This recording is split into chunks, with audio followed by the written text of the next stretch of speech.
ఒక కోతి, 2 పిల్లీలు నీతి కథ. అనగనగా 2 పిల్లీలు ఒక రొట్టె ముక్క కోసం దెబ్బలాడుకుంటున్నాయి. నాదంటే నాదని హోరాహోరీగా గొడవ పడుతున్నాయి. గొడవ పడుతున్న ఆ పిల్లిలను ఒక కోతి చూసింది. ఎంతసేపటికి వాటి గొడవ తీరట్లేదు. ఈ సమస్యకు పరిష్కారం వాటికి తోచలేదు. ఇక లాభం లేదని కోతి అక్కడకు వెళ్ళి వాటిని విడదీసింది. ఇంతోటి దానికి ఎందుకు దెబ్బలాడుతున్నారు? మీ సమస్యకి ఒకటే పరిష్కారం. ఈ రొట్టె ముక్కను మీరు చెరి సగం పంచుకోండి. కావాలంటే మీ ఇద్దరికి సమానంగా నేనే పంచి పెడతాను. కోతి మాట ఆ పిల్లిలకు నచ్చింది. కోతి కారణంగా సగం సమస్య తీరడంతో పిల్లిలు ఆ రొట్టె ముక్కను కోతికి అందచేశారు. కోతి ఆ ముక్కను రెండుగా చేసింది. అయ్యో, ఒక ముక్క పెద్దగా ఉందే అని కోతి ఆ ముక్కను కొంచెం కొరికి తినేసింది. అరెరే, ఇప్పుడు ఈ ముక్క పెద్దగా అయిపోయిందే అని రెండో ముక్కలో కొంచెం తినేసింది. ఇప్పుడు ఇది పెద్దగా అయిపోయిందే అని మళ్ళీ మొదటి ముక్కలో కొంచెం తినేసింది. ఇలా కొద్ది కొద్దిగా మొత్తం రొట్టె ముక్కను కోతి తిని తున్న చెట్టుపైకి గంతేసింది. నా ఆకలి తీరింది, ఇక మీరు దయచేయండి దయచేయండి అంటూ వెక్కిరించింది. పిల్లిలు రెండు నోరు తెరిచి చూస్తూ ఉండిపోయాయి. నిరాశగా వాటి దారిన అవి వెళ్ళిపోయాయి. ఈ కథలోని నీతి ఏమిటంటే, ఇద్దరి మధ్య గొడవ జరిగితే మూడో వాడే లాభం పొందుతాడు. కోతి పాట్లు. అనగనగా ఒక అడవిలో ఒక తోడేలు ఉండేది. అడవిలోని జంతువులన్నీ చంపి తిని ఆకలి తీర్చుకునేది. ఒకసారి మాత్రం ఎంత వెతికినా దానికి ఆహారం దొరికేది కాదు. అటువంటప్పుడు అది రాత్రిపూట అందరూ నిద్రపోయే సమయంలో అడవికి దగ్గరలో ఉన్న గ్రామానికి వెళ్ళి మేకలను చంపి అడవికి తెచ్చుకొని తింటూ ఉండేది. తోడేలు చేసే పనులన్నీ అడవిలోనే ఉండే ఒక కోతి చాలా కుతూహలంగా గమనించేది. ఆ విషయం తెలుసుకున్న తోడేలు చాలా తెలివిగా తాను చేసే పనుల గురించి కోతికి గొప్పగా చెప్పేది. యజమానులకు తెలియకుండా మేకను ఎలా చంపేదో కోతికి వర్ణించి చెప్పేది. ఆ మాటలు విన్న కోతికి తోడేలు ఊరి వాళ్ళను కళ్ళు కప్పి మేకల్ని ఏ విధంగా పట్టుకొస్తుందో చూడాలనిపించేది. ఒకరోజు కోతి, నువ్వు ఆ గ్రామానికి వెళ్ళేటప్పుడు నన్ను కూడా తీసుకెళ్తావా? నీ పనితనం చూడాలని ఉంది. ఈరోజు రాత్రికే నిన్ను తీసుకెళ్తాను. రాత్రికి సిద్ధంగా ఉండు. తన ముచ్చట తీరబోతున్నందుకు కోతి చాలా మురిసిపోయింది. తమ ఊరిలో అప్పుడప్పుడు మేకలు మాయమవటం ఊరివారు గమనించారు. ఆ సంగతి ఏంటో తెలుసుకోవాలని కొందరు యువకులు మేకలకు కాపలుగా కాయసాగారు. ఆ విషయం తెలియని తోడేలు కోతితో కలిసి ఆ ఊరిలోకి ప్రవేశించారు.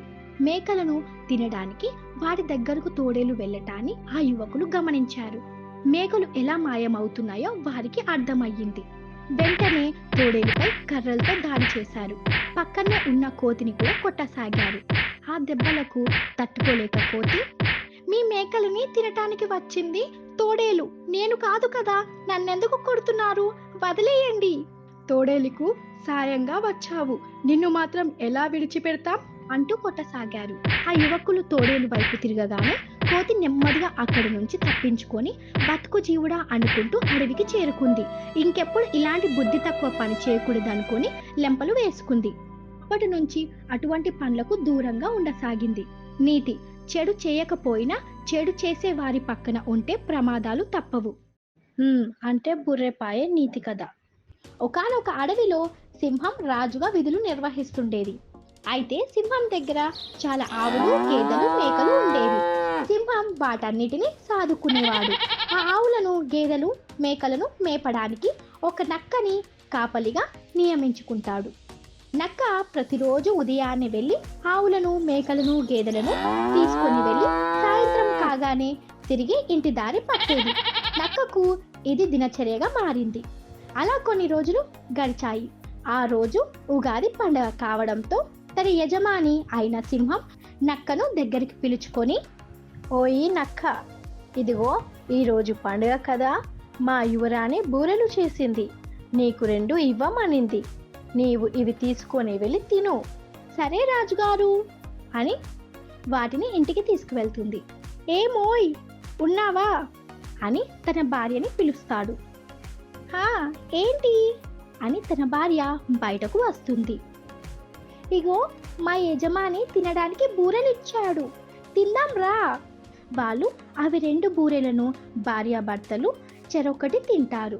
తింటూ నక్క భార్య, ఏమోయ్, ఇవేం బూరెలు అమృతంలా ఉన్నాయి.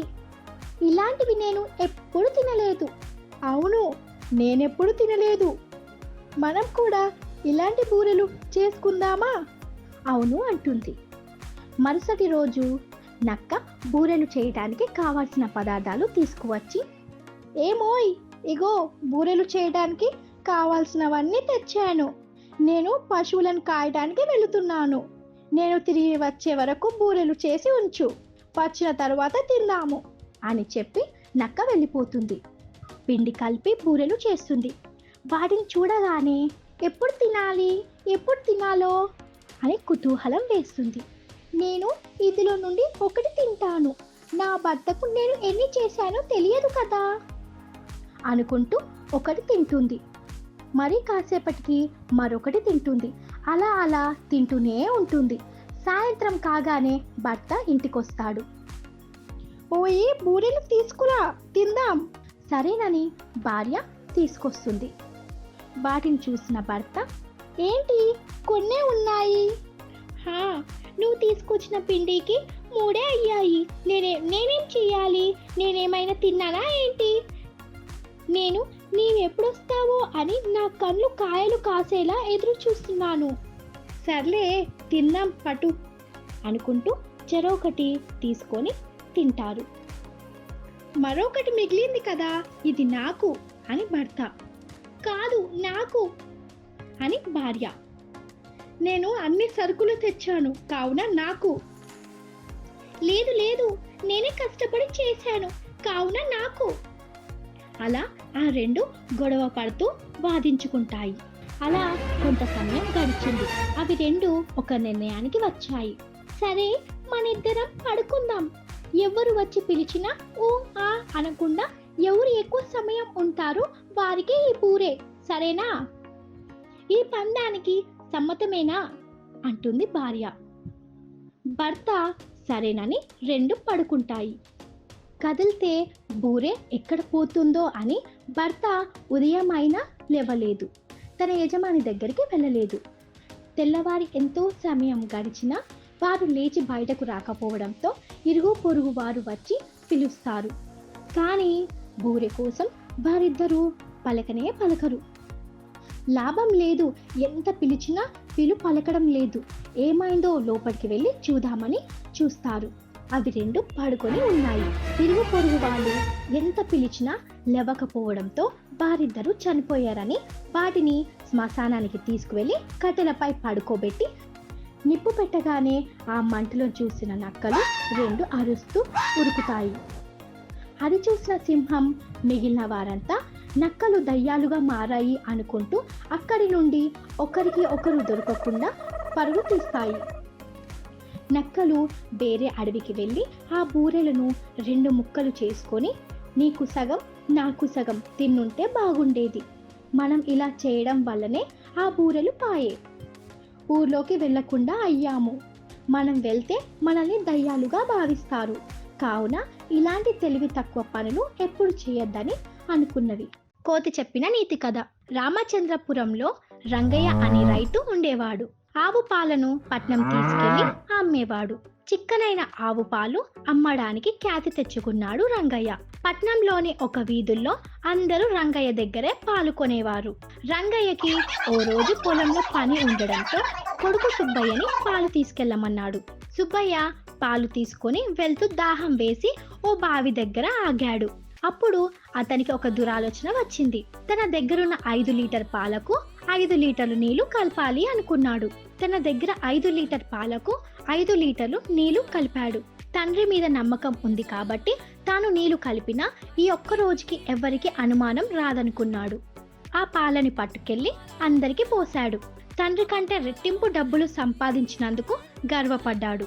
తిరిగి వస్తున్నప్పుడు సుబ్బయ్యకు మళ్ళీ బావి దగ్గర నీరు తాగాలని ఆగాడు. డబ్బు సంచి పక్కన పెట్టి నీరు తాగుతుండగా ఎక్కడి నుంచో కోతి ఒకటి వచ్చి ఆ సంచిని పట్టుకొని పక్కనున్న చెట్టెక్కి కూర్చున్నది. సుబ్బయ్య చూస్తుండగానే సంచిలోని రూపాయలు నాణ్యాలు బావిలోకొకటి నేల మీదకొకటి చొప్పున విసరసాగింది. దాన్ని బెదరగొట్టేందుకు ఎంత ప్రయత్నించినా సుబ్బయ్య వల్ల కాలేదు. కాసేపటికి సంచిని ఖాళీ చేసి కింద పడేసింది. ఆ సంచిలోకి రూపాయి నాణ్యాలు ఏరుకొని విచారంగా తండ్రి రంగయ్య దగ్గరికి వెళ్ళి జరిగిందంతా చెప్పాడు సుబ్బయ్య. రంగయ్య సంచిని తీసి చూస్తే అందులో 5 లీటర్లు సరిపోయే డబ్బు ఉంది. కోతి నీకు మంచి పాఠమే నేర్పింది. ఈ సంచిలో 5 లీటర్ల పాల డబ్బు విడిచి నీవు కలిపిన నీరు సరిపడే డబ్బుని బావిలోకి పడేసింది. పాల డబ్బులు మనకి, నీరు డబ్బులు బావికి, లెక్క సరిపోయింది. మరెప్పుడు ఇలాంటి పని చెయ్యకు అని హితవు చెప్పాడు.